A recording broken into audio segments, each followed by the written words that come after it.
Simplify My Small Business, episode 54 with myself, Simon Hampson. And me, Adam Stanecki. This week we're going to talk about, are flexible work hours right for your business, Adam? It's a pretty hot topic in Australia at the moment. And poignant for me because I've just taken 3 days off. Poignant. So, I like this poignant. one. Spot on, accurate, meaningful. Well, a lot of Australians have no idea that a few years ago the government introduced national employment standards. Yeah, look, to be quite honest, before you brought it up, I didn't know about it. But then again, I'm quite out of the loop because I have the joy 90% of the time of setting my own hours. So I've never really had to look into the laws involved. Yeah. And look, as a business owner, it's always a good thing to be aware of these sorts of things. But the national employment standards basically represent a list of 10 minimum entitlements that employees in the National Australian Workplace Relations System have access to. So that was part of their Fair Work system that they brought in on the 1st of Jan 2010. Number 2 is, and I quote, a right to request flexible working arrangements to care for a child under school age or a child under 18 with a disability. So obviously that's pretty specific specifications around what employees can kind of request. But the sort of speculation about them expanding that and giving it more publicity made me think maybe we should do an episode about this. And talk about how it affects you as a business owner and whether flexible hours are kind of useful for you as a business owner. Well, it definitely has implications both for whether you're the business owner having to deal with people who are requesting this or maybe entitled to it, or whether you're the business owner who wants to set up things in such a fashion that you get to have flexible hours. And so it's important from both points of view, really. There's a really good La Trobe University study. It's a university in Melbourne for all those people listening around Australia and around the world. And they did a study called Flexible Work Arrangements Toolkit and Case Studies in 2005. I'm going to link to it in the show notes. But they list a few flexible work arrangements at La Trobe, and I thought it was interesting to kind of go through them. Really quickly, they have local flexibility arrangements, changed time fraction, changed hours of work, working from home, flexible work hours, taking leave or unpaid leave, job sharing with people, which is just fascinating, kind of the range of ways that you can approach this, I guess. And they say, considering flexible work arrangements can be a complex process for staff and managers, the first solution that springs to mind may not be the only or even the best one.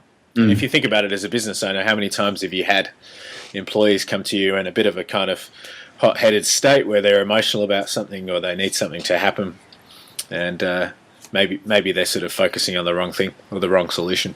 Yeah, we always talk about Tim Ferriss's ideas when it comes to working arrangements and things like that, and there's some really great stuff in the methodology that we talked about in a few episodes back, but also just reading through his book on how you as the worker can arrange stuff so your work is more flexible. And relating that to the national guidelines might be an interesting exercise for anyone out there who's interested in finding out what's available. Totally.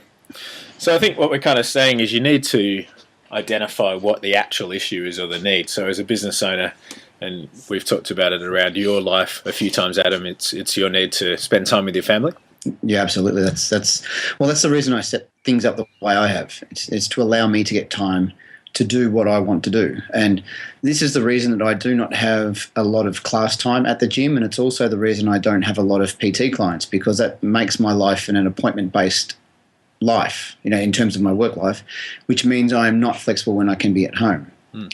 Now, things are about to change in the gym where I'm going to have a little bit more appointment time, but what I will do then is I will allocate certain days when I have appointments, and then I'll leave other calendar days during the week open, so I'm flexible maybe 3 days out of 5. Yeah. So there are ways you can get around this kind of stuff, because there will be a lot of people, there will be situations and employment arrangements whereby you have to be at work at a certain time, whether it's like personal training or it's like being a lawyer and having to be at court at certain times. There are going to be things where you have to be somewhere at a certain time in order to do your work or to run your business. Absolutely. So flexible hours don't negate that. It has to take that into consideration. People who work at I was thinking about this before because I used to work in a call center way back in the day, and there was no way that you could not be on the phone when you were scheduled to be on the phone. Exactly. So there's no such thing as flexible work hours when you work in that kind of an environment. If you're doing support, then you're doing support from 9 till 4, and your breaks from 11:30 till 12, and then you might have another break from 2 till 2:15, and you have to be on the phone at that time because there is a schedule, and the phones have to be picked up, and there have to be X number of people available to take calls. Businesses that run that way, when they're trying to take this kind of legislation and just trying to be nice to their employees, have to factor all that kind of stuff in as well. Well, yeah, we should be clear that there's no responsibility on the businesses to absolutely accept whatever their employees ask for. I mean, there is kind of an operational clause and the kind of consideration portion of the clauses to say if this doesn't work for the business, then it's not necessary to have to say yes every single time. So yeah. So I suppose when we're considering this from our own perspective, let's assume we're taking the position of the employee or the position of the person who wants flexible hours. It's worth doing the basic pros and cons. You got to work out, is this going to work for me? And then you can kind of, if you're the employee, you can present it to your boss and say, look, this is why I want to do it. This is how it works for me. And this is how it can work for you. Because there's no use just saying, look, I don't like working 9 to 5 Monday to Friday because I hate the traffic, so I want to work 7 till 3. And your boss is immediately thinking to themselves and will be completely open about the fact that we're like, yeah, that's really nice for you, but what about us? Exactly, yeah. What about me as the boss? I think it's really important to phrase it in the form of this will be an advantage for the business. Yeah, it's all win-win. So shall we go through the pros first? The pros and the cons, yeah. I think one big pro is that you lead to having happy staff. I think there's a huge level of staff satisfaction, and in a lot of ways, most of the other pros are kind of related to that. But why are they happy staff? Maybe they get to commute to work outside peak hour, or maybe they get to do errands during the 9 to 5 window. Yeah, when you hear people complain, I had to be at work on Thursday and I couldn't get down to the bank, or it gives them that chance to do those sorts of things during other businesses' hours of operation. Important thing for me with having my own business is that I get to respond to my own body clock and work during my most productive hours. Yeah, this is really interesting. I've been listening to a podcast by a comedian by the name of Joe Rogan, who's also one of the commentators in the UFC, and he's been talking to other comics on his show. So the majority of his podcast is him talking to other comics. So it's really interesting to listen to that lifestyle. Their business is all about getting themselves out there and getting in front of audiences and speaking, and a lot of the way they put themselves out there now is podcasts. What they were all saying is they're all really productive and creative after the sun's gone down and the kids have gone to bed and the wife's in bed and all that kind of stuff. So flexible work hours for that kind of a person, that kind of an individual, is being able to be up late at night so the creative juices can get flowing and they can produce what they've got to produce. Because the thing is, when they're performing, it's going to be dark as well. Yeah, and as an employer, I think you can look at other elements that can create flexibility in your employees' time. Do you have a gym on site, for example? That saves time for employees who are kind of travelling out to go to the gym, and at least maybe for a few days per week they can do stuff on site, and then go to their normal gym outside of that. Maybe you supply a little bit of childcare, or help employees with their grocery shopping or whatever it is, to help them. Stuff that doesn't really cost money. So the biggest small businesses, for want of a better way of explaining it, might be able to do that kind of stuff. But the small businesses, like I remember even when I was working in IT and I was working for multinationals, one of the simplest things was to be able to take as much time as you needed for lunch. So instead of having only a half hour, like you only get half hour for lunch, we could take an hour for lunch if we needed it, or we could take half an hour morning tea time and then half an hour afternoon tea time. Sure. As long as we didn't have appointments with clients or anything like that. So that level of flexibility, like all of a sudden you feel like you have the responsibility for planning your own day as the employee. You don't feel like you're just a robot.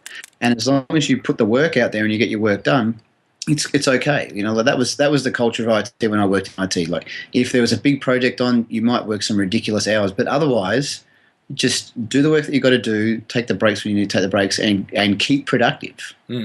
So as a small business owner, that's pretty cool. I know personal perspective again in the gym, like when we have people who work in the office, because the people who work in the office for us at the moment are also gym junkies. They want to work out. And sometimes they'll just say, look, I've had enough of being in the office. I'm going to go and do a workout. I'm going to go for a run, or I'm going to go out into the sun. That's fine. Come back and do all of your admin when you do your admin. The only thing that's important is that you're on the phone making phone calls when people are going to answer their phones. Yeah, exactly. So it doesn't matter to me if you take 2 half-hour breaks during the day to get the juices flowing again, because it's no use you sitting down at a desk for 4 hours in a row, because it's not going to work for you. Yeah, this is something I always say. I'm much more interested in someone's overall productivity and the quality of their work they produce than I am in them being at a desk from 9 till 5 every single day with only taking a half-hour lunch break. Yeah, there seems to me to be a bit of a shift, especially with the entrepreneurial mindset, that we are output-focused and not hours-focused. Yeah. And you can understand why the hours focus has come about. I mean, it's a simple equation to say, I'm going to trade this wage for this time.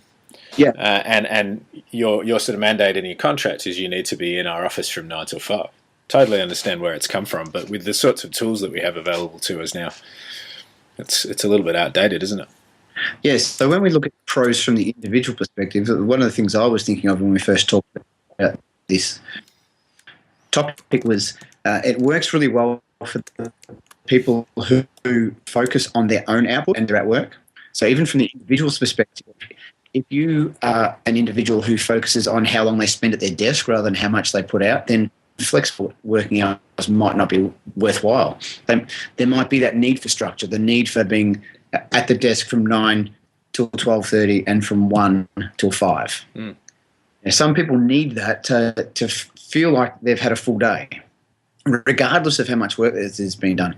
And I definitely know that from personal experience, I can get some mornings in 2 hours, I'll get 2 days worth of work done. Like my task list for the next 2 days is done. At that point, if there's nothing important for me to do, I'm taking the day off. Exactly. Because I'm just going to keep doing more and more work. As we've discussed in previous productivity episodes, there's always more work to do. But it might be important stuff. You might end up just driving yourself crazy working a 10-hour day and you don't need to. Absolutely.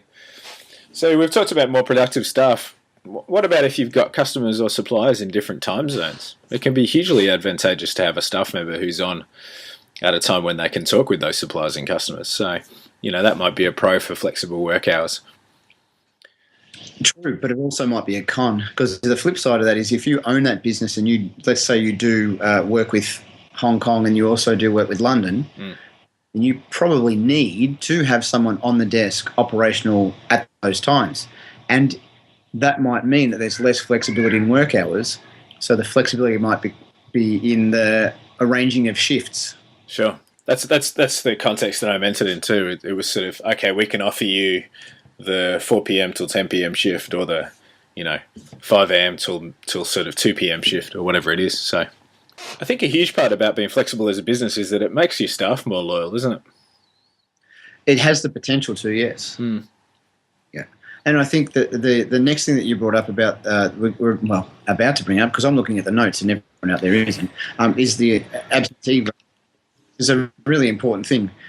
We find in the fitness industry, people start to go absent after about a year, and then they start to drop off and not come to work after about 18 months, because what you have traditionally in an appointment-based like personal training situation is you'll work 2 or 3 hours in the morning and then work 2 or 3 hours at night. There's this huge chunk of day in the middle. It's a nightmare. You can maintain that for a while, but if you're finishing at 9 p.m. and then starting at 5:30 the next morning, you can only sustain that for so long. So, if you can work ways around that to make that a little bit more flexible, allow people to create their own appointment schedules and things like that, then the absentee rate's going to drop. Yeah. For 2 reasons. People are going to be happy to come to work, and they aren't going to be physically exhausted and getting sick. Exactly. And that kind of relates to the next point, which is, you're going to attract and keep your skilled employees, aren't you? Well, you've got to make here's the thing about work, right? You've got to make it attractive for people to come and work. So this is going back to the environment that you create for people to work in. all part of that. If you're very stringent about when people can work and they're not that kind of an individual, then you're not making it attractive, and they're more not to work for you, or they might end up heading off somewhere else. Perfect segue, Adam, into some of the cons, I guess, of flexible working hours. What about when you have suppliers and customers who work to a fixed clock? I mean, it's no good if your suppliers and your customers have an 8 till 5 sort of schedule, and your employees starting at 11 a.m. and working till sort of 8 p.m. They're missing a huge part of the time that they're able to interact with those guys. The way you can get flexible about that is by making sure that your customers and your suppliers are aware of the arrangements of your particular work hours in your business. So even if they're there from 8 to 4, you might only be there from 11 till 4 in their time, even though your working hours are 11 till 7 or 11 till 6. So as soon as everyone's educated, you've had the conversation, suppliers understand, then you're fine. It's just like deliveries and stuff to your door might become a bit of a problem, because it's very hard when you've got TNT coming knocking on your door if you're only open for 4 hours during the day. Because exactly. It can be guaranteed that if you shut at 12:30, they're turning up at 12:33. Yeah. And that's why we open our office from 8 a.m. each day, because my business partner's other business, promotional goods business, has a lot of deliveries coming in. So, all right. So that's quite important. People who need structure, it's not going to work for that kind of a person. Even if you don't need structure, you can have that kind of a mindset where you don't stop when you've finished your work. You just keep going. And that you can go mad. I don't know, I've raised that before, but I just wanted to, it's a con. It's definitely a con. If you can't understand that, if you're not task list based, then this idea of flexible work hours might be a problem. Now, what I'm talking about is sort of working less hours than the standard 8-hour day. If by flexible work hours we're talking about moving the hours around during the day, then it doesn't really matter, because it's not output focused, it's hours focused. But if you're lucky enough to work for a business or have set up a business that's output focused, you have to be able to go, right, I'm done, I'm out, or right, I'm done, I'm going to go get a coffee and come back and do some planning, or I'm going to come back and do some reading, or there's some working on the business rather than in. I think, and this kind of relates back to the Latrobe study, they had a lot more steps involved, but I think picking out the important ones out of this episode, start with step 1, which is identify the issue or the need for you or for your business or for your employees. If you don't have your why sorted out, it makes no sense. Step 2, refine the options. So what are your actual options from that kind of issue or need? What are you going to do with it? Weigh up the implications for your business is step 3.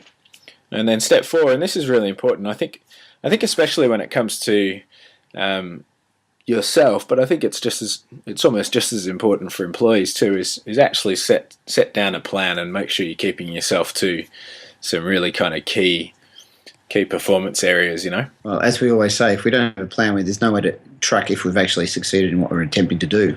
Exactly.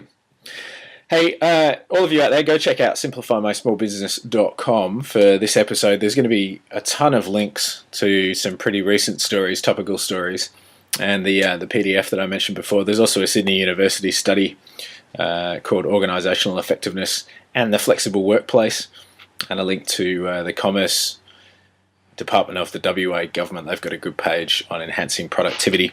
Have you guys implemented or driven flexible working hours in your business or your life or your workplace? We'd love to hear from you. Jump on the site to the contact us and let us know. And who knows, maybe we'll do a second episode on this and have a chat to a few of you out there about who've implemented this for your business. Very pretty cool. And the thing is, don't just look at implementing this because it sounds cool. It has to make sense for your business, and it has to make things simpler. Like if it's making things more complex, more difficult, it makes no sense at all. So don't do it because it's cool. Do it because it makes sense. Absolutely. This week's quote from Tom Robbins: "Stay committed to your decisions, but stay flexible in your approach." You've been listening to Simplify My Small Business with me, Simon Hampson. And me, Adam Stenicki. For show notes, more episodes and recommended resources, please visit us at simplifymysmallbusiness.com. Jot us a quick review on iTunes or on the website, and we'll see you again in 2 weeks' time.